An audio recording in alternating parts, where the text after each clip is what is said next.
mayam ngasidi mayamgi mafamda kolkata hojik kanna thokliba case rape case adu mayamgi mafamda haijage lijage haiba tareko mayam kolkata da leiba RG Kar Medical College haina khangnaba asida doctor nupi amagi body bu hapniketa asibu oina fanglami mayam masi matou karmna tawbano haiba adu ai haijarake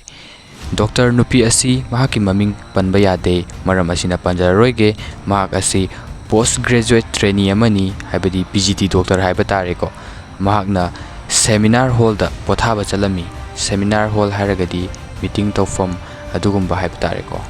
adukum laba hall amada pothaba chalami she had dinner with her junior ko mahakna mahaki junior singa doctor junior singa dinner tawrami pung ayuki pung ani da ko mayam ayuki pung ani haribasi mayam di tumnaram gani adubu doctor ama oiragadi makhoi gi duty tawbo maramna athengna phawul lairami maram asina mahakna pung ayuki pung ani asida dinner tawbani doctor nupi asina 36 hour shift pu loiraduna wabadagi 36 hour haibasi thatha nate yamna yamba matamni ko pung 13 bawda yame adubu 36 hour sip ki matungda ko mahakna atopa pothana ba jaga leitaba maramna seminar room asida pothaba chalami ko matam asida mahakna chalaba matungda ayuki nongalakpada mahaki asib haksang adu fanglami aduga doctor nupi adubu halamliba misak adu ikuidana police phaba ngamlammi doctor nupi adubu haliba misak adugi mamingna Sanjay Roy kawi ahatpa mi asi matou karmna police na khangba ngambage haiba adu bluetooth headphone amagi matengdagi khangba ngambani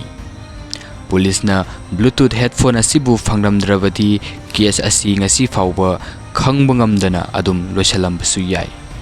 mayam bluetooth asi kari karamna tawbano haibadu ai makha tajarakke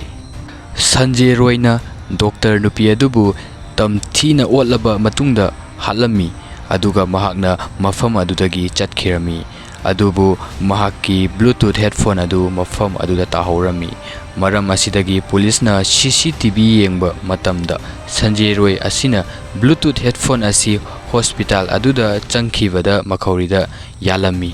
adubu mahakna tholakpadadi bluetooth headphone amata yawramde asumna chingnabadagi mahakpu police station da kaurami amadi atopa chingnaba mi kharasu loinamak kaurami aduga makhoi gi mobile phone sing adubu police na lawsillami aduga phone sing adu bluetooth headphone aduga connect tawrami amamam connect tawrakpada aroibada Sanjay Roy gi phone ga connect tawrami maram asidagi khangbangami police na Sanjay Roy is the killer haina Sanjay Roy adu mihatpani haibadu bluetooth asidagi khangbangami asum tawduna police na Sanjay Roy bu farami aduga police na wahang pakum chathaba matamda Sanjay Roy na mahakna maral adu masana yajaraklami mahakna hairami nupi adu mahakna hatpani haina adubu mayam wari asi saida loisindri case asi araiba macha masugi case amata oiramdre yamna chawba case ama oirakli nomagi case asi sum adum chawkhalaklammi case asida achaw asang chenabagi maong tawrakli case asigi evidence pu muthanabagi damakta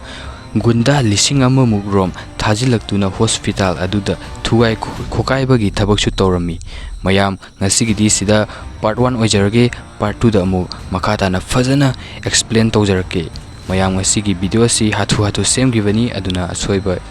soigiba ngang hiba yaurbasu mayam ngapikani thank you